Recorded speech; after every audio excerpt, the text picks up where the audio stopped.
देश में कोरोना के मामले तेज रफ्तार से आगे बढ़ रहे हैं। पिछले 24 घंटे में 3,320 मामले सामने आए, जिसके साथ ही साथ देश में कोरोना मरीजों की संख्या 62,000 के पार हो गई। तो वहीं पर 24 घंटे में कोरोना से 95 लोगों की मौत हुई। यूपी में कोरोना का हाहाकार मचा हुआ है। यूपी में कोरोना संक्रमितों की संख्या 3300 के पार पहुंच चुकी है। 1504 मरीज ठीक होकर के घर भी पहुंच चुके हैं। साथ ही 1884 एक्टिव केसेस हैं। यूपी के 68 में से 9 जिलों में कोई एक्टिव केस नहीं है अब तक कोरोना में, और इसकी चपेट में आने की वजह से मरने वालों की संख्या 74। उत्तराखंड में कोरोना मरीजों की संख्या बढ़कर के 68 हो चुकी है। ग्रीन जोन उत्तरकाशी में नया मामला सामने आया। वहीं उत्तराखंड में 46 मरीज ठीक हो चुके हैं, जबकि 21 मरीजों का इलाज जारी। ऑनलाइन शराब बिक्री को लेकर के आबकारी मंत्री रामनरेश अग्निहोत्री का बड़ा बयान सामने आया है। दरअसल उन्होंने कहा कि आबकारी अधिनियम में ऑनलाइन बिक्री की व्यवस्था नहीं है, ऐसे में यूपी में ऑनलाइन शराब नहीं बेची जाएगी। उन्होंने कहा कि दूसरे राज्यों पर परीक्षण के बाद ही यह फैसला लिया गया। लखनऊ नगर की मछली उपभोक्ताओं के लिए ऑनलाइन मछली बिक्री की सुविधा प्रारंभ हो चुकी है। यहां ऐप के माध्यम से घर बैठे मछली आप मंगा सकते हैं। ये सुविधा जोमैटो ऐप के माध्यम से ऑनलाइन बुकिंग पर मिलेगी। हरदोई में धूल भरी आंधी के साथ में आई तेज बारिश ने मौसम का मिजाज बदल कर रख दिया है। वहीं भयंकर आंधी और तूफान के चलते लोगों को परेशानी का सामना करना पड़ रहा है।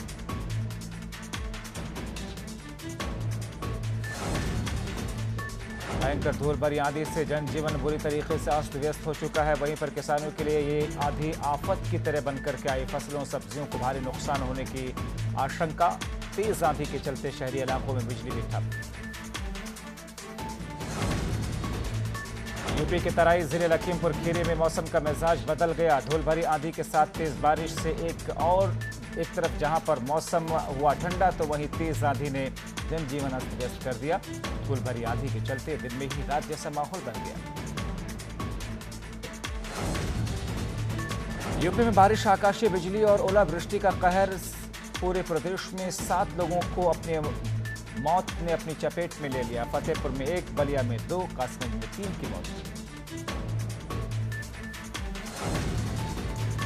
सीएम योगी ने बारिश, आकाशीय बिजली और ओलावृष्टि से लोगों की मौत पर दुख जताया। वहीं पर मृतकों के परिजनों को 4-4 लाख रुपए आर्थिक सहायता देने का ऐलान किया गया। सभी घायलों के इलाज के लिए अधिकारियों को निर्देश दिए गए। वहीं पर सीएम ने कहा कि राहत कार्य में किसी प्रकार की लापरवाही बर्दाश्त नहीं होगी।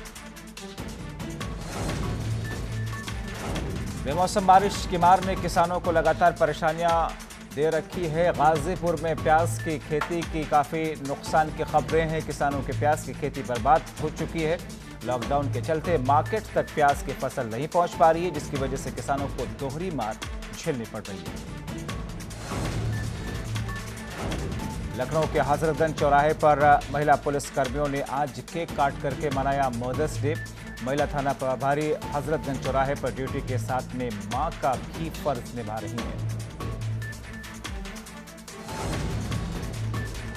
सोनभद्र में पहला कोरोना मरीज के मिलने से हड़कंप मच गया। गुजरात के मेहसाना से आई स्पेशल ट्रेन में युवक आया हुआ था। कोरोना संदिग्ध के चलते 4 मरीजों को क्वारंटीन किया गया, जिसमें एक युवक की रिपोर्ट पॉजिटिव आई है। सीएमओ ने मरीज के पॉजिटिव होने की पुष्टि की है।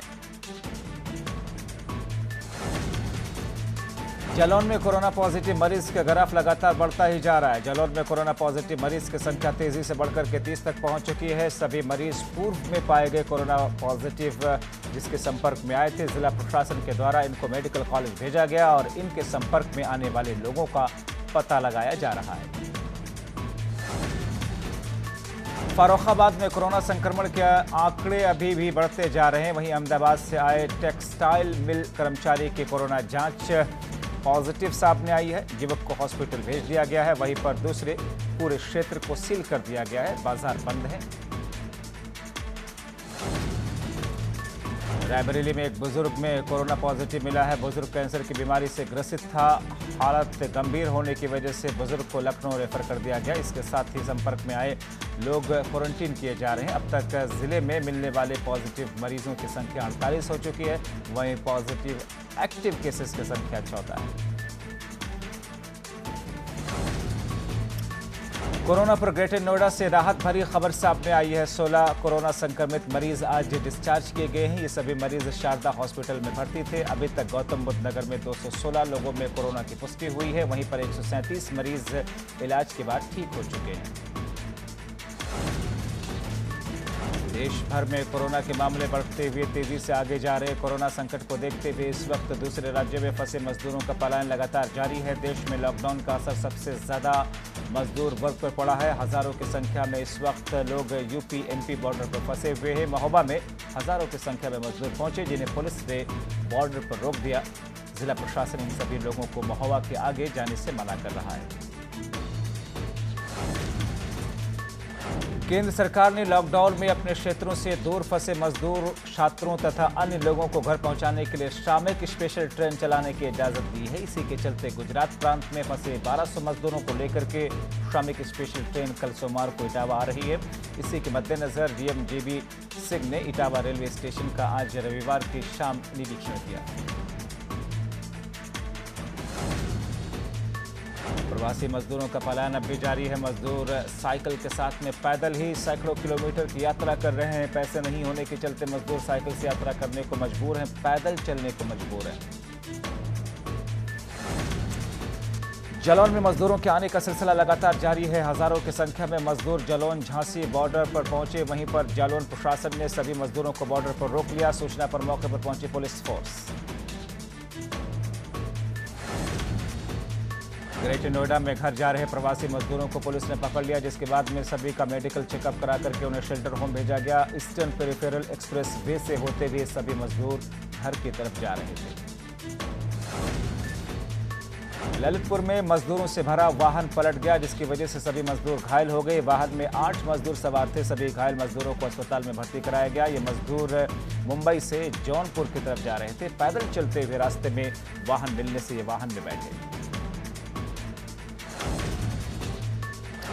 मेरठ पुलिस का एक वीडियो सोशल मीडिया पर तेजी से वायरल हो रहा है, जहां पुलिस ने गश्त के दौरान सब्जी से लदे ठेलों को पलट दिया। सराय बेहलीम इलाके का बताया जा रहा है ये वीडियो। कोरोना वैश्विक महामारी के नोडल अधिकारी सुशील कुमार मौर्य आज बरेली के मीरगंज पहुंचे। नोडल अधिकारी ने मीरगंज के कम्युनिटी किचन और shelter home Swami Dayanand inter college और राजेंद्र प्रसाद इंटर कॉलेज का औचक निरीक्षण किया। यहां ठहरे मजदूरों को अच्छा भोजन और सैनिटाइजर, साबुन, कोलगेट दिए जाने के निर्देश दिए। कोरोना वायरस को लेकर के जहां देश में लॉकडाउन का तीसरा चरण अंतिम पड़ाव पर है, तो वहीं पर कोरोना से लड़ रहे योद्धाओं का उत्साह वर्धन कम नहीं हो सके, इसके लिए विभिन्न संगठनों द्वारा कोरोना वॉरियर्स का लगातार सम्मान किया जा रहा है। ऐसे में गोंडा के सामाजिक संगठन और अधिवक्ता भी पीछे नहीं हैं। आज मालवीय नगर के निवासी और लखनऊ हाईकोर्ट के अधिवक्ता विवेक पांडे के नेतृत्व में सफाई कर्मियों, स्वास्थ्य कर्मियों और मीडिया कर्मियों पर पुष्प वर्षा की गई और उनका सम्मान किया गया।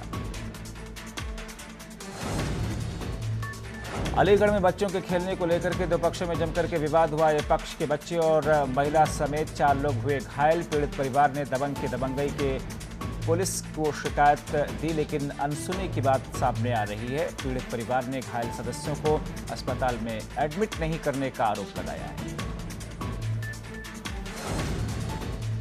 संत कबीरनगर जिले के रादरपार गांव में मामूली विवाद के चलते दो पक्षों में आपस में बुरी तरीके से झड़प हुई। बात हवाई फायरिंग से लेकर के फायरिंग तक पहुंची। मारपीट की घटना, 4 लोग इसमें घायल हुए हैं। फायरिंग और मारपीट की सूचना पर मौके पर पुलिस ने टूटी हुई बंदूक और लगे हुए कारतूस कब्जे में लेकर के घायलों को इलाज के लिए अस्पताल में भर्ती करा दिया। आगे की तफ्तीश की बात कर रही है। फिरोजाबाद जमीनी विवाद के चलते फायरिंग हो गई, जिसके साथ ही दोनों पक्ष तमंचे और लाठियों के साथ में खेत में उतर आए। पुलिस ने आरोपी के खिलाफ में 307 मुकदमा दर्ज कर लिया। इस धारा के तहत ही 2 आरोपियों को गिरफ्तार भी किया गया। कोरोना को लेकर के देश भर में लॉकडाउन चल रहा है। लोगों से घरों में रहने और सोशल डिस्टेंसिंग का पालन करने की अपील की जा रही है। वहीं पर लॉकडाउन के तीसरे चरण में मिली रियायत के बाद में लोग बाहर निकल रहे हैं, जिसकी वजह से कहीं ना कहीं सोशल डिस्टेंसिंग का दायरा भी टूट रहा है। ऐसे में लोगों को जागरूक करने के लिए आरएसएस के माविक विंग आगे आई हैं और इस विंग के सदस्य सड़कों पर कोरोना की पेंटिंग बना करके लोगों को जागरूक करने का काम कर रहे हैं। रुद्रपुर में अचानक मौसम ने करवट बदला और तेज हवाओं के साथ में काले बादलों ने पूरे शहर को अपने आगोश में ले लिया। पूरे शहर में अंधेरा छा गया। तेज हवाओं के साथ में बारिश और बिजली चमकने लगी, जिसे देख करके सब हैरान रह गए। हमारे संवाददाता नसीम खान के मुताबिक वहां पर जिस किस्म से हवा और तेज आंधी चली, उससे लोग दहशत में भी आ गए।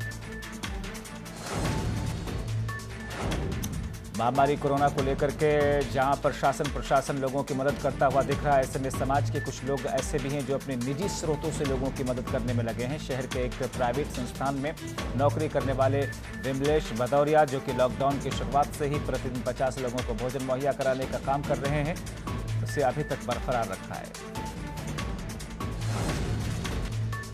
लॉकडाउन में फंसे कामगारों के आने का सिलसिला जारी है, जिसके तहत आज 2 बजे तक महाराजगंज जिले में 10 बसों से 350 मजदूर आए, जिसमें महिलाएं और बच्चे शामिल हैं। रोडवेज बसों से आए मजदूरों को जिला प्रशासन ने पनेदा कस्बे इंटर कॉलेज में रखा।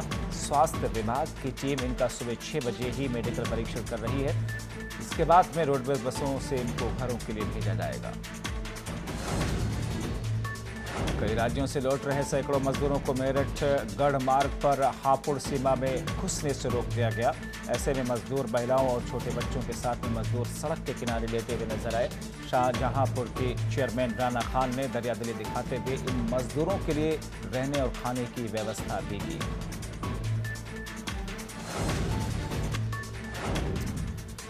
अब पहाड़ों में भी कोरोना ने दस्तक दे दी है। युवक एक जो कि उत्तरकाशी में कोरोना का पॉजिटिव पाया गया है। युवक 7 मई को अपने साथियों के साथ में देहरादून से चिन्यालीसौड़ नगुण पहुंचा था, जहां सभी का प्राथमिक स्वास्थ्य परीक्षण किया गया। एहतियात के तौर पर युवक को जिला मुख्यालय में बनाए गए आइसोलेशन वार्ड में रखा गया।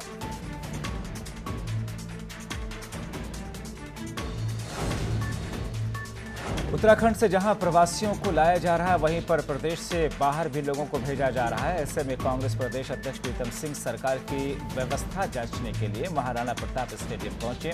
उन्होंने अधिकारियों से व्यवस्थाओं का जायजा लिया। जाने वाले लोगों से भी सरकार द्वारा दी जा रही व्यवस्थाओं के बारे में पूछा। सरकार का मिशन घर वापसी लगातार जारी है। ऐसे में अभी तक 28,000 प्रवासियों को सरकार उत्तराखंड ला चुकी है। सभी के स्वास्थ्य परीक्षण किए गए हैं। साथ ही साथ में कईयों को होम क्वारंटीन किया गया, तो कुछ को पंचायत घरों में रखा गया। ऐसे में विभिन्न राज्यों में फंसे लोगों ने राहत की सांस ली है। अब सरकार रेल के जरिए भी लाने की तैयारी में है।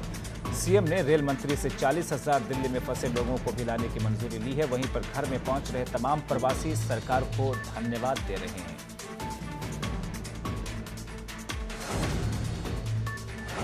कोरोना संक्रमण की वजह से उत्तराखंड में फंसे नेपाल के नागरिक बेहद परेशान है। उधम सिंह नगर में क्वारंटीन सेंटरों में काफी दिनों से रुके रहने के बाद में ये लोग खटीमा पहुंचे, पर नेपाली नागरिक की एंट्री पर नेपाल ने बैन होने की बात कही, जिसके चलते उनकी उम्मीद पर पानी फिर गया। चंपावत सीमा से नागरिकों की एंट्री पर रोक लग गई। पौड़ी जिले में प्रवासियों के आने का सिलसिला जारी है। अब तक पौड़ी जिले में हजारों ऐसे प्रवासी हैं अपने जो कि गांव लौट चुके हैं, जो कि नौकरी की तलाश में यहां नौकरी करने के लिए बाहरी प्रदेशों में गए हुए थे। पौड़ी में अब तक दिल्ली, राजस्थान जैसे और प्रदेशों से लोग आ चुके हैं, जिनकी व्यवस्थाएं प्रशासन द्वारा की जा रही हैं। फतेहपुर के गाजीपुर थाना क्षेत्र में ग्रामीणों ने जिला प्रशासन के खिलाफ में जमकर विरोध प्रदर्शन किया। ग्रामीणों ने बताया कि बाहर से गांव में कई लोग आए हैं, जिनके बारे में स्थानीय पुलिस के साथ ही जिला प्रशासन को बताया गया, लेकिन कई दिन बीतने के बावजूद जब कोई सुनवाई नहीं हुई तो मजबूरी में विरोध प्रदर्शन का रास्ता अख्तियार करना पड़ा। उत्तरकाशी की यमुना घाटी में जम्मू कश्मीर के तकरीबन 80 से ज्यादा मजदूर फंसे हुए हैं, जिन्हें त्रिवेंद्र सरकार ने जम्मू कश्मीर भेजने का फैसला लिया है। ऐसे में करीब 51 मजदूरों को जम्मू कश्मीर भेज दिया गया, जबकि बाकी बचे मजदूरों को भेजने की तैयारी की जा रही है। सिद्धार्थनगर में दूसरे राज्यों से आ रहे प्रवासी मजदूरों के आने का सिलसिला बदस्तूर जारी है। सरकारी आंकड़ों के मुताबिक यहां पर रोजाना 5000 मजदूर आते हैं, जिन्हें स्क्रीनिंग के बाद में गाड़ियों से घर भेज दिया जाता है। इस दौरान यहां पर सोशल डिस्टेंसिंग की दमकर धज्जियां भी उड़ती हैं।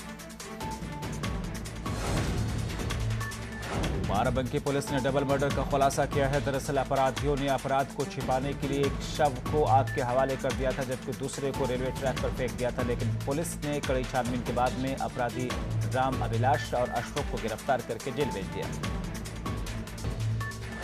केंद्र और प्रदेश की सरकार के तमाम व्यवस्थाओं के बावजूद लोगों को तकलीफों का अभी भी सामना करना पड़ रहा है। गोंडा में घर वापसी कर रहे लोगों के बीच में एक मां अपने 2 महीने के नवजात शिशु को परेशानी से बचाने की जद्दोजहद करते हुए दिखी। गुजरात के दाहोद से श्रमिक स्पेशल ट्रेन से 1200 से ज्यादा मजदूरों को लेकर के अलीगढ़ पहुंची। आपको बता दें कि लॉकडाउन के चलते गुजरात समेत अन्य राज्यों में लाखों श्रमिक फंसे हुए हैं। श्रमिकों को अलीगढ़ से बसों के जरिए रवाना किया जाएगा। सभी श्रमिकों का सोशल डिस्टेंसिंग के साथ में थर्मल स्क्रीनिंग भी जारी है।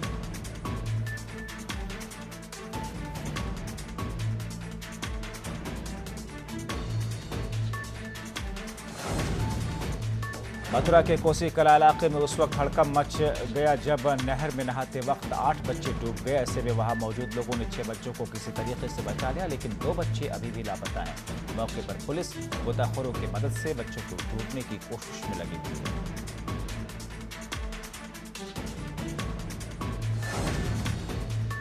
कासगंज फर्रुखाबाद रेलवे ट्रैक पर आज दोपहर एक वृद्ध महिला के ट्रेन की चपेट में आने की वजह से दर्दनाक तरीके से मौत हो गई। हादसे के शिकार हुई वृद्ध महिला दिव्यांग बताई जा रही है। स्थानीय लोगों द्वारा बताया जा रहा है कि आज रविवार की दोपहर महिला ट्रेन की पटरी पर जा रही थी। ट्रेन द्वारा हॉर्न दिए जाने के बाद भी महिला पटरी से नहीं हट पाई, जिसकी वजह से महिला की मौत हो गई।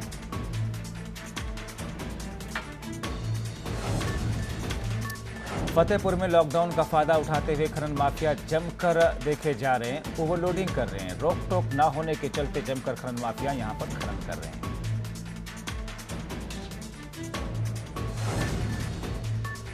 शाहजहांपुर जिला अस्पताल से परेशान कर देने वाली तस्वीरें सामने आई। दरअसल यहां पर लोगों से सोशल डिस्टेंसिंग का पालन करवाने के लिए रखे गए स्टाफ ही सोशल डिस्टेंसिंग के धज्जियां उड़ाते हुए दिखे। यहां तक के वार्डों में तीमारदारों की भी भीड़ देखने को मिली, लेकिन प्रशासनिक अमला खामोश तमाशाई रहा। अलीगढ़ के क्वारसी थाना इलाके में आंधी तूफान के चलते घर की छत और दीवार गिरने की वजह से एक परिवार के करीब 6 से ज्यादा लोग घायल हो गए। सभी घायलों को मेडिकल कॉलेज में भर्ती करा दिया गया। मिली जानकारी के मुताबिक 4 लोगों की हालत नाजुक बनी हुई है।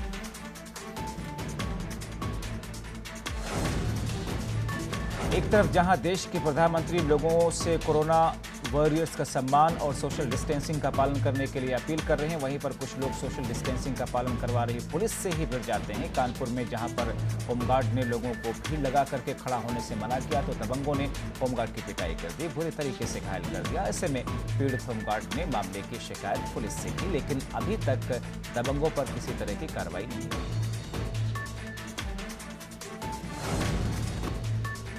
मथुरा में नहाते वक्त नहर में 8 बच्चे डूब गए। 6 बच्चों को कड़ी मशक्कत के बाद में बचाया गया। वहीं पर 2 बच्चे अभी भी लापता हैं। सूचना के बाद में मौके पर पहुंची पुलिस गोताखोरों की मदद से उनको तलाश कर रही है।